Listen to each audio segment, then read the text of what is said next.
ദൈവം മനുഷ്യനെ സകലത്തിന്മേലും ആധിപത്യം നൽകി സകലത്തിലും വാഴ്ച അടക്കി വാഴുവാൻ ദൈവം കൽപ്പന കൊടുത്തു, അനുഗ്രഹിച്ചുവെങ്കിലും പിശാച് വന്നു മനുഷ്യനെ ചതിച്ചു, വഞ്ചിച്ചു. മനുഷ്യൻ ദൈവം കൊടുത്തിരിക്കുന്ന ആ ഡൊമീനിയൻ, ആ അധികാരം, ആ വാഴ്ച അതെല്ലാം നഷ്ടപ്പെടുത്തു. യജമാനത്വം നടത്തുവാൻ, കർത്തൃത്വം നടത്തുവാൻ മനുഷ്യനെ ദൈവം വിളിച്ചിരിക്കുന്ന ആ സ്ഥലത്ത് നിന്ന് മനുഷ്യൻ ഒരു അടിമയായി, പിശാചിന്റെ അടിമയായി മാറി.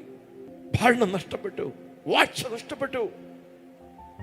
വാഴുവാൻ വിളിച്ചവർ അടിമകളെ പോലെ ക്രൂര പിശാചിന്റെ അടിമത്വത്തിൽ, അന്ധകാരത്തിന്റെ രാജ്യത്തിന്റെ ആധിപത്യത്തിന് കീഴിലായി. ദൈവത്തിന്റെ പ്ലാനിനെ പിശാച് തകർക്കുവാൻ നോക്കിയെങ്കിലും സ്വതന്ത്രന്റെ പുത്രനായ യേശുവിലൂടെ കർത്താവ് അതിനെ കത്തിച്ചു പിടിക്കുക. 2000 വർഷങ്ങൾക്ക് മുമ്പേ കാൽവറി ക്രൂശിൽ യേശു തന്റെ യാഗത്തിലൂടെ നമ്മുടെ പാപം ക്ഷമിച്ചു, നമ്മുടെ ശാപം മുറിച്ചു, നമ്മുടെ ബന്ധനങ്ങൾ അയച്ചു എന്ന് മാത്രമല്ല, 2000 വർഷങ്ങൾക്ക് മുമ്പേ സ്വന്തം നഷ്ടപ്പെട്ട, ഭൂമിയിൽ നഷ്ടപ്പെട്ട ദൈവരാജ്യത്തിന്റെ വാഴ്ചയെ വീണ്ടും ഈ ഭൂമിയെ സ്വർഗമാക്കി മാറ്റുവാൻ ദൈവത്തിന്റെ പുത്രനായ യേശു ഈ ഭൂമിയിലേക്ക് വരികയാണ്. ഇന്നും ദൈവത്തിന്റെ സ്വപ്നവും ദൈവത്തിന്റെ പ്ലാനും ദൈവത്തിന്റെ ഒറിജിനൽ ഇന്റന്റും അത് തന്നെയാണ്. സ്തോത്രം. മനുഷ്യൻ ഭൂമിയിൽ ദൈവത്തിന്റെ വാഴ്ച നടത്തണം, ദൈവരാജ്യത്തെ കൊണ്ടുവരണം. സ്തോത്രം.